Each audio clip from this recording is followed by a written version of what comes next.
Hi, this is SM ஹாஷு ரக்ஸூஸ் channel. நாங்கள் வந்து எங்கே கிளம்பிட்டோன்னு பார்த்தீங்கன்னா எங்கள் சித்தி வீட்டுக்கு போகலான்னு கிளம்பிட்டோம். இந்த வீடியோ எடுத்து ரொம்பவே லேட் ஆயிடுச்சு. போஸ்ட் பண்ண ரொம்ப டிலே ஆயிடுச்சு. எடிட் பண்ணுறதுக்கு டைம் இல்லாதனால ரொம்ப லேட் ஆகி தான் போஸ்ட் பண்ணுறேன். ஷார்ட்ஸ் போஸ்ட் பண்ணி ரொம்ப நாள் ஆயிடுச்சு. அந்த ஷார்ட்ஸோட வீடியோ இன்றைக்கி தான் போஸ்ட் பண்ண முடியுது. இந்த வீடியோ ரொம்ப சிம்பிளாக எங்கள் லைஃப் ரொட்டீன் பற்றி தான் இருக்க போகுது. ரொம்ப எக்ஸ்பெக்ட் பண்ணி வீடியோக்குள்ளே வந்திருந்தா இது சரியான வீடியோ இல்லை. வீடியோ பிடிச்சிருந்தா கண்டினியூ பண்ணுங்கள். நாங்கள் சித்தி வீட்டுக்கு கிளம்பிட்டோம். பிஃபோர் மேரேஜ் எல்லாம் காலேஜ் போகிற டைமில் சித்தி வீட்டுக்கு மந்த்லி ஒன்ஸ் ஆச்சு போய் கண்டிப்பாக 2 days ஸ்டே பண்ணுவேன். ஆனால் ஆஃப்டர் மேரேஜ் அங்கே போகிறதே அதிசயமாக இருக்குது. அங்கே போகிறதுனாவே சர்ப்ரைஸாக இருக்குது. இன்றைக்கும் அப்படி தான். ரொம்ப நாள் கழித்து சித்தியூருக்கு கிளம்பி இருந்தோம். சித்தியூர் போகிறதுனாவே அவ்வளோ ஹாப்பியாக இருக்குது. எனக்கு ரொம்ப பிடிக்கும் எங்கள் சித்தியை. எங்கள் அம்மாவும் எங்கள் சித்தியும் ஒன்று தான், வேறு வேறு இல்லை.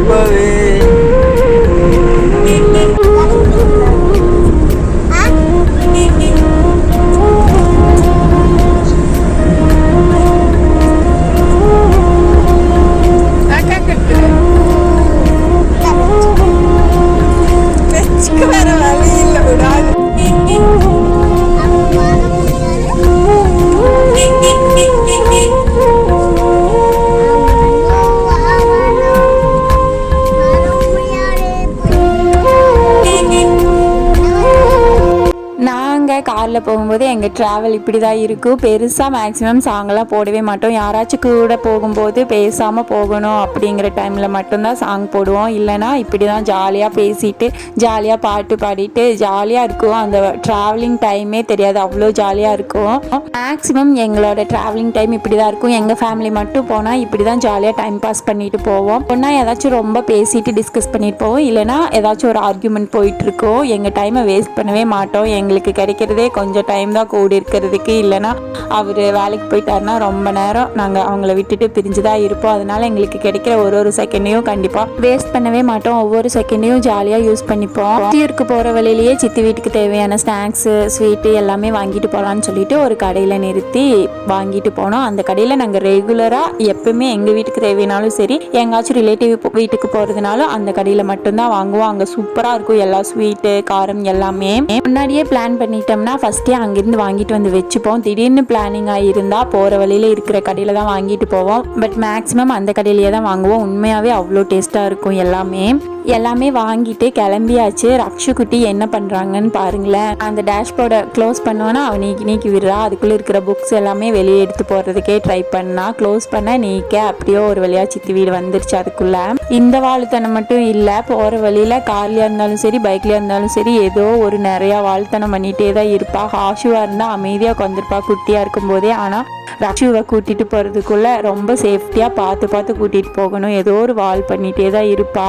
சித்தியூருக்கு போயாச்சு. சித்தி போனோடனே இப்போல்லாம் பேத்திங்களை தான் தூக்குறாங்க. என்னைய வந்து கொஞ்சம் லேட்டாகி தான் கவனிக்கிறாங்க. இதே ஃபர்ஸ்ட்லாம் நம்ம போனோம்னா பாப்பாங்க இருக்கிறதுக்கு முன்னாடி நமக்கு தான் கவனிப்பு பலமாக இருக்கும். இப்போயெல்லாம் ஒரு 5 நிமிஷம் கழிச்சு தான் நம்மளவே பார்க்குறாங்க. பேத்திங்களுக்கு தான் ஃபஸ்ட்டு கவனிப்பாக இருக்குது. சித்தி மட்டும் இல்லை, அம்மாவாக இருந்தாலும் சரி அப்சம்மாவாக இருந்தாலும் சரி அப்படி தான் பாப்பாங்களை தான் ஃபஸ்ட்டு பார்க்குறாங்க.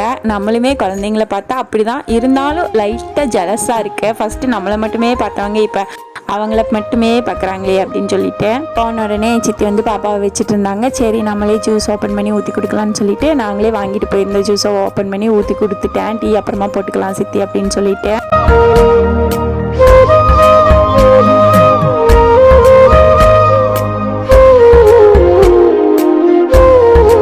எங்கள் மேடம் 2 பேர்த்துக்குமே வந்து ஃப்ரெஷ் ஜூஸ் எல்லாம் போட்டு கொடுத்தா சுத்தமாக பிடிக்கிறது கிடையாது. இந்த கடையில் வாங்குற ஜூஸ் தான் பிடிக்குது. அதை குடிக்கக்கூடாதுன்னு சொன்னால் கேட்க மாட்டாங்க. அதை தான் குடிக்கிறேன்னு சொல்லுவாங்க. எனக்கு எப்படி அவாய்ட் பண்ணுறதுனே தெரியல. மேக்ஸிமம் நாங்கள் வாங்கவே மாட்டோம். வாங்காமல் அவாய்ட் பண்ணிடுவோம். எப்பயாச்சும் ரேராக ஒரு டைம் வாங்குவோம். பட் அம்மா அப்பா சித்தி சித்தப்பா அந்த மாதிரி யாராச்சும் வந்தாங்கன்னா கண்டிப்பாக அவங்களுக்கு பிடிச்சதை தான் வாங்கிட்டு வருவாங்க. அவங்களும் எதிர்பார்ப்பாங்க, பார்த்தோன்னே பொக்குன்னு போயிடுவாங்கன்னு சொல்லிட்டு கண்டிப்பாக வாங்கிட்டு வருவாங்க. எங்களுக்கு எப்படி அவாய்ட் பண்ணுறதுனே தெரியல. ஜூஸ் எல்லாம் குடிச்சு முடிச்சுட்டு அப்படியே எழுந்து கொஞ்சம் தூரம் நடக்கலாம்னு சொல்லிட்டு நடந்து போனோம். அந்த அன்னைக்கு செம்ம வெயிலாக இருந்துச்சு. சித்தி குத்துது வந்து தென்னந்தோப்பு, அதனால அங்கே கொஞ்சம் கூலிங்காக இருந்துச்சு. அப்பயும் வீட்டில் வந்து ரொம்பவே ஹீட்டாக தான் இருந்துச்சு. போயிட்டு லெமன் ஏதாச்சும் இருந்தால் பறிக்கலான்னு சொல்லிட்டு தேடி பார்த்தோம். ஒரு 5 to 6 லெமன் தான் கிடச்சிது. எப்பயுமே வருஷம் அங்கே ரொம்ப அதிகமாக எலுமிச்சங்காய் பிடிச்சிருக்கும். இந்த டைம் எலுமிச்சங்காய் அதிகமாக பிடிக்கவே இல்லை. வெயிலாக இருந்ததுனால என்னன்னு தெரியல. இருந்த எலுமிச்சங்காயெல்லாம் தேடி பறிச்சாச்சு. பறிச்சுட்டு வந்துட்டு சித்தி டீ போடுறேனாங்க. குடி சித்தி நானே போடுறேன்னு சொல்லிட்டு நானே வாங்கி போட்டுட்டு இருந்தேன். சித்தி பாப்பா வச்சுட்டு இருந்தாங்க.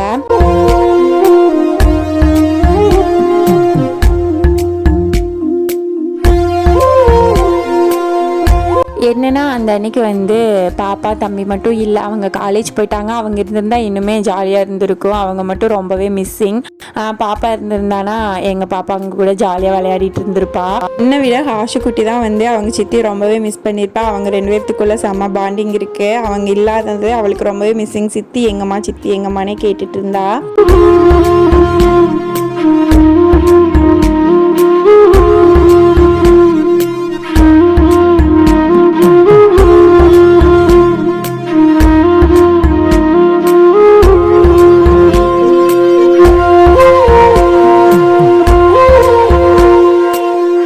சித்தி வந்து அவங்களுக்கு என்ன வேணும்னு சொல்லி கேட்டுட்டு ஆப்பிள் வேணும்னு சொன்னாங்கன்னு கட் பண்ணி கொடுத்தாங்க. அவங்க அதையும் ஃபுல்லாலாம் சாப்பிடல, வேஸ்ட் தான் பண்ணாங்க. இருந்தாலும் பிடிச்சதை கேட்டு கட் பண்ணி கொடுக்கலான்ட்டு கட் பண்ணி கொடுத்தாங்க. அப்புறம் ஆஃப்டர்நூன் லஞ்சுக்கு சமைக்க ஸ்டார்ட் பண்ணிட்டாங்க. நாங்கள் போயிட்டா எப்படி இருந்தாலும் சாப்பிடாம விடவே மாட்டாங்க. கண்டிப்பாக சாப்பிட்டே தான் வந்தாகணும். ஃபஸ்ட்டு வந்து பஜ்ஜி போடலான்னு சொல்லிட்டு வெங்காயம் தான் கட் பண்ணிட்டு இருந்தாங்க.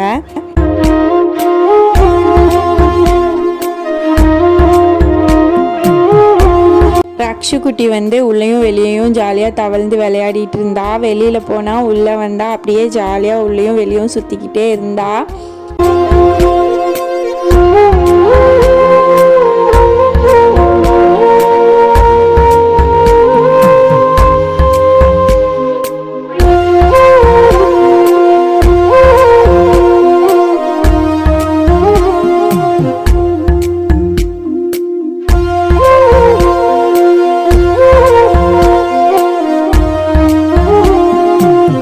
சித்தி வந்து வெங்காயம் கட் பண்ணும்போது நானும் உட்காந்து ஏதாச்சும் கதை பேசிகிட்டு இருந்தேன். நான் வந்து சின்ன வயசுலேருந்தே இப்படி தான். சித்தி கூட ஏதாச்சும் ஒன்று பேசிக்கிட்டே இருப்பேன். என்ன கான்வர்சேஷன் போகுதுன்னே தெரியாது, ஆனால் டைம் எப்படி போகுதுன்னே தெரியாது. பேசிக்கிட்டே இருப்போம், என்ன பேசுகிறோன்னே தெரியாது. சித்தி வந்து எனக்கு ஒரு நல்ல ஃப்ரெண்டு மாதிரி.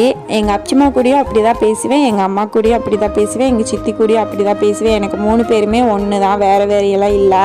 என்ன பேசுவோன்னே தெரியாது. அவ்வளோ நாள் பார்க்காம இருந்து அந்த இடையில நடந்த நாட்களில் என்னென்ன நடந்துச்சு, என்ன கதை, ஊர் கதை, உலக கதைன்னு எல்லாமே பேசுவோம். நான் அவங்க 3 பேர்த்துக்கிட்டையும் கண்டிப்பாக எதையுமே மறக்க மாட்டேன். நான் மேக்ஸிமம் யாருக்கிட்டையுமே வந்து இல்லாததை கண்டிப்பாக பேசவே மாட்டேன். ரொம்ப ஓப்பனப் ஆயிடுவேன். அதுவும் இவங்க கிட்ட ரொம்பவே ஓப்பனாக பேசுவேன். எனக்கு வந்து ஒன்று என்னன்னா, யாருக்கிட்ட எதை பேசக்கூடாது அப்படிங்கிறதே தெரியறதில்லை. இன்னும் கொஞ்சமாக மாற்றிக்கணும் அப்படின்னு சொல்லி யோசிச்சுட்டு இருக்கிறேன். எல்லாத்துக்கிட்டையுமே ஓப்பனாக பேசிடுவேன், ஆனால் அது தப்பு.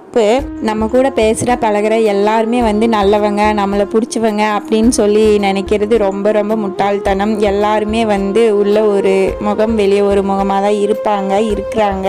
எல்லாத்துக்கிட்டையுமே ஒரே மாதிரி நடந்துக்க கூடாது. கண்டிப்பாக வந்து நம்ம சேஞ்ச் பண்ணிக்கணும் அப்படின்னு யோசிச்சுட்டு இருக்கேன், ட்ரை பண்ணுறேன். சித்தி வந்து பீர்க்கங்காய் பொரியல் செஞ்சுக்கலான்னு சொல்லிட்டு பீர்க்கங்காயெல்லாம் கட் பண்ணி வச்சுட்டு பஜ்ஜி செய்யறதுக்கு ஸ்டார்ட் பண்ணிட்டாங்க. பஜ்ஜி தான் ரெடி பண்ணிட்டு இருந்தாங்க. பஜ்ஜி வந்து நான் செய்கிற மாதிரியே தான். பஜ்ஜி மாவு, அப்புறமா வெங்காயம், கொஞ்சமாக இட்லி மாவு இருந்துச்சுன்னு இட்லி மாவும் கூட ஆட் பண்ணியிருந்தாங்க. சித்தி வந்து என்ன வேலை செஞ்சிட்ருக்கிற டைமிங்லேயும் கூடவே போய் ஏதாச்சும் பேசிகிட்டே தான் இருப்பேன். அன்னைக்கும் ஏதாச்சும் பேசிகிட்டே தான் இருந்தேன்.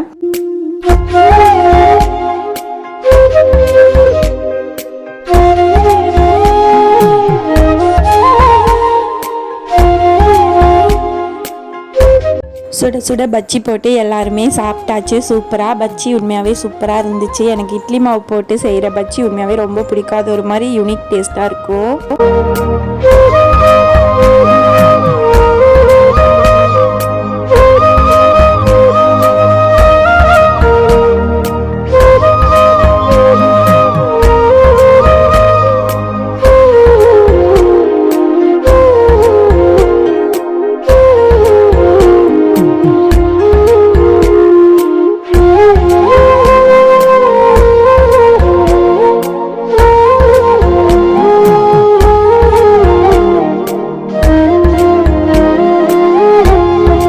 போட்டோன்னே ஹஸ்பண்டுக்கு கொண்டு போய் கொடுத்தேன். பாப்பா வந்து அங்கே போயும் அதை விடலை.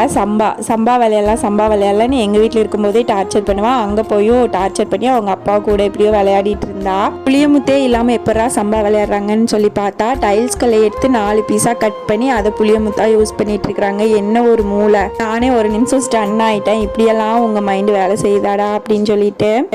வந்து துவரம்பருப்பு சாம்பார் அண்ட் பீர்க்கங்காய் பொரியல், ரசம் தான் ரெடி பண்ணிட்டு இருந்தாங்க. பீர்க்கங்காய் பொரியலுக்கு வந்து பீர்க்கங்காயை வதக்கி விட்டுட்டு துவரம்பருப்பு சாம்பாருக்குள்ளே போடுறதுக்கு கேரட் பீன்ஸ் கட் பண்ணி வச்சுருந்தாங்க. பருப்பு வந்து வேக வச்சுட்டாங்க. புளியும் கரைச்சி வச்சுட்டாங்க.